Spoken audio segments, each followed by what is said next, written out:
Hey guys, I'm back with another video, and this is probably going to be one of the most difficult videos I will be posting. Simply because it happened when I was very young, and I don't have proof to this day. I've never had proof, tangible evidence that I could have to back me up. And this is something that I've always been a strong believer in. Not just as a journalist, but in dealing with my family. You need to have cold, hard evidence. Otherwise, they will spin it and twist it and turn it in any way to make themselves look innocent. As you can imagine, the past couple of weeks, that is proof. So, how did my father, who is a very strict, conservative, man of God, husband, father, pastor, good, moral man of God, how did he introduce his young daughter to pornography? There was a man attending our church when we were growing up. I'm just going to call him by his initials, but if you attended our church or you know my family, most likely you know this gentleman, J.R., his initials. He was a very accomplished artist. He drew many incredible paintings and murals.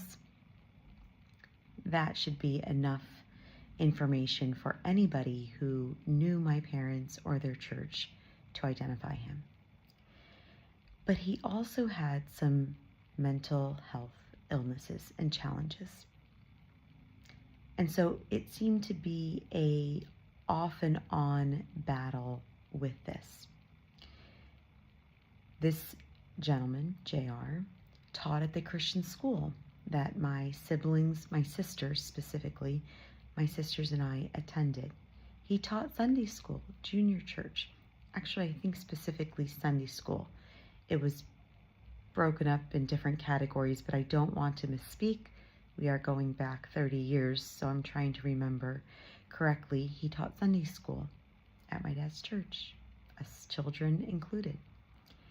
So to say that he was very involved in children's activities and dealing and interacting with kids is not an exaggeration.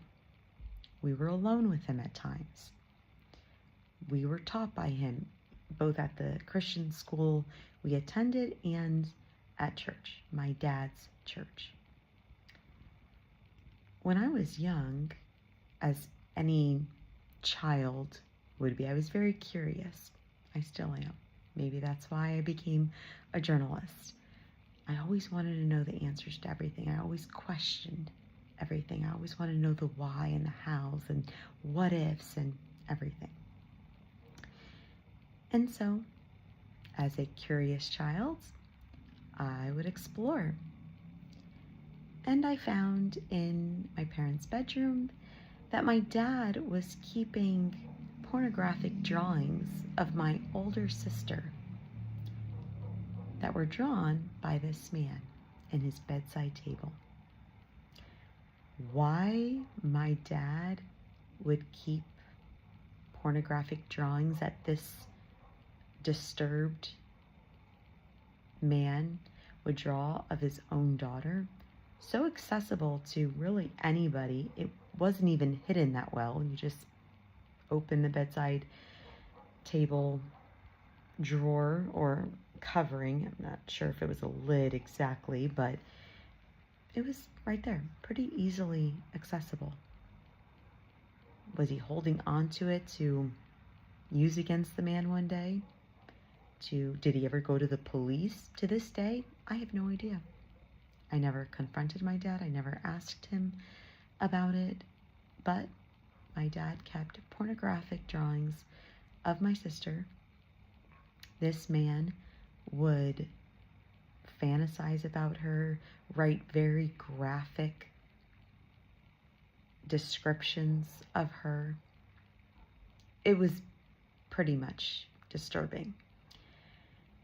And so this is how my dad introduced me to pornography. So while my dad at church or to other people said how strict he was to protect his children and his daughters specifically from the evil outside world, right? The outside world that was so corrupt, the Democrats, everybody out there, even some Republicans, even the good guys, right? They're going to corrupt his children. But he was the one that introduced his own daughter to pornography. And then, of course, as I got older, I come across my mom's stash of romance novels. So you can just imagine how this affected my childhood growing up. Along with his teachings and his obsession with controlling women, even in a sexual way. I remember one time we were driving. I must have been a teenager, maybe not even a teenager. I can't remember exactly how old I was. And he told me, don't wear your seatbelt like that. I kind of looked down and I was just wearing my seatbelt. He's like, when it comes in between your breasts, they become more prominent. And so men will stare at them more, or something to that effect. Men will look at them more. Oh, I think it was more or less that you're drawing attention to them, right? It's never the man's fault. Even though the Bible says the man should gouge his eyes out, right? But we don't talk about what the man should do to his own eyes. We talk about how it's the woman's fault. So I should not wear my seatbelt with the belt in the middle because it makes my breasts prominent. And then it's my fault if a man has lustful thoughts about me. So let's think about it.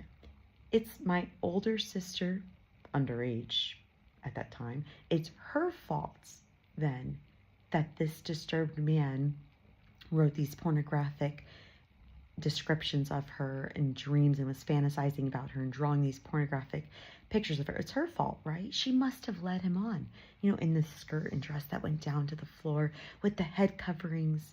It must have been her fault, right?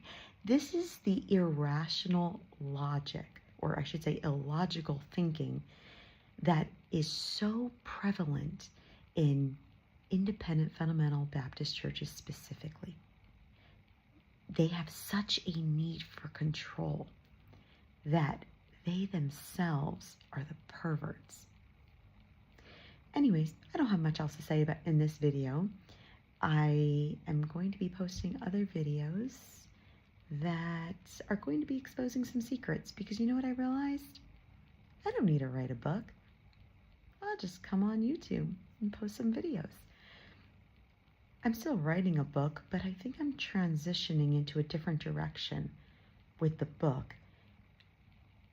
And the direction it's been taking me, going through the healing process of sex abuse, physical abuse, trauma, betrayal. Now, never thought I would add that to the book, but betrayal, and how to cope with and recover from that.